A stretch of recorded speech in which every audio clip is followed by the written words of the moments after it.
Thank you, Chair, and thank you to both witnesses. Mr. O'Regan, just to confirm from earlier questioning, you were never contacted by a senior government member or senior government representative to complain about an article or a series of articles that were covered or that were carried in your newspaper? I have no memory of anybody senior of that ilk. I mean, I would meet politicians socially, and sometimes they would be happy, sometimes would be unhappy. That's a fact of the normal interaction between media and politics. But I never got any, if you like, complaint of import, shall we say, formally in that sense. And would you ever receive a formal complaint from someone with significant business interests in the Irish economy for an article or a series of articles? No. And what about a complaint from a major shareholder in the newspaper? No. Complaints may have been made at whatever level, but they didn't find their way through to me of that ilk. So I said at the outset is that I was given a free hand to edit the paper, and that's what I availed of. The view was expressed in here yesterday that editors are hired or chosen because they have a similarity of viewpoint with the owner.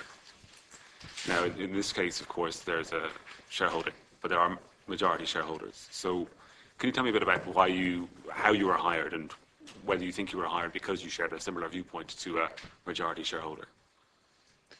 Well, it's hard for me to get into the mindset of those who were making the appointment at the time.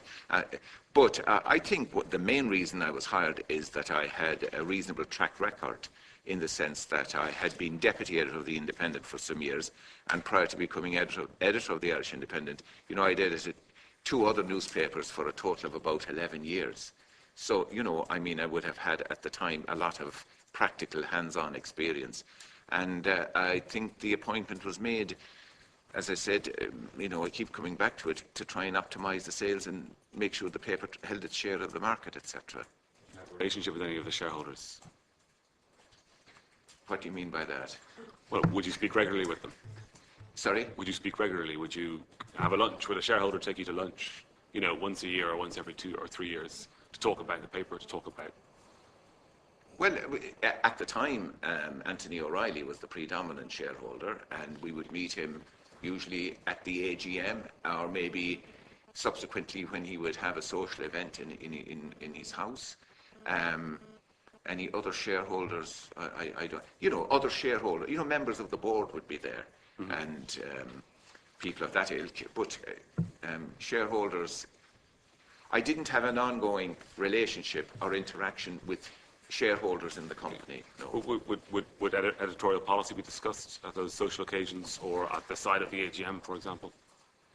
Well, I don't think editorial policy would be discussed, but certainly the challenges of the newspapers, and how the newspapers were doing, and various things like that would be discussed. But it was the AGM was essentially a commercial meeting, and the other meeting was primarily social. There would be a considerable number of people at it. It wouldn't be the arena or the event for a detailed analysis of the paper. Opportunities with a major shareholder for a sit-down one-on-one to talk in detail about the state of the economy or the state of the government, or? Well, again, maybe in conversation it would come up. I'm not suggesting that it was like, absolute rigid walls that one couldn't discuss yea or nay. Obviously, one would discuss the economy, or I'm sure maybe at the time the property boom and how things were going. But it would be part of general discussion. Because I think at the end of the day, it's very difficult to come up with a precise formula about what should or should not be covered in newspapers, which will absolutely work by way of the newspaper. A major shareholder in the company would have the opportunity to convey his or her views to you on matters of significance. In a social setting. But that did happen. I'm sure it did. In fact, it did happen.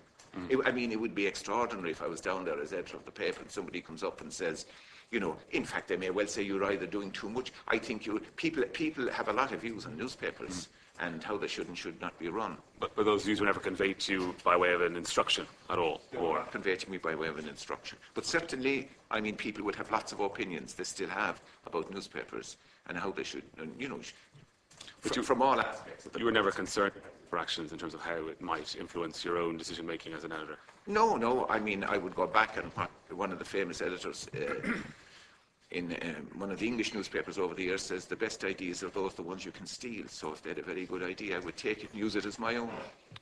Thank you. Mr. Doherty, if I could just ask you a couple of questions. 1 minute left.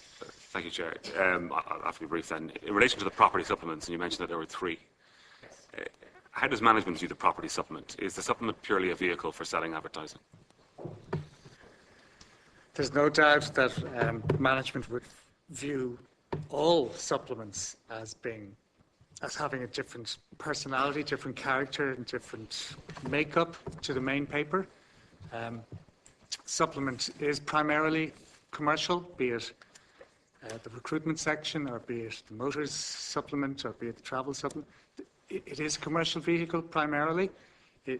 I think the editorial content and makeup is the domain of the editor, but in reality, it's there to carry ads for advertisers to promote whatever goods or services they might be, including property. So it is primarily commercial. It would have content. Generally speaking, there would be 65% plus advertising and a lot less editorial, whereas in the main newspaper, it's the reverse. It's primarily editorial content carrying some advertising. An advertiser buys an expensive slot, say the front page.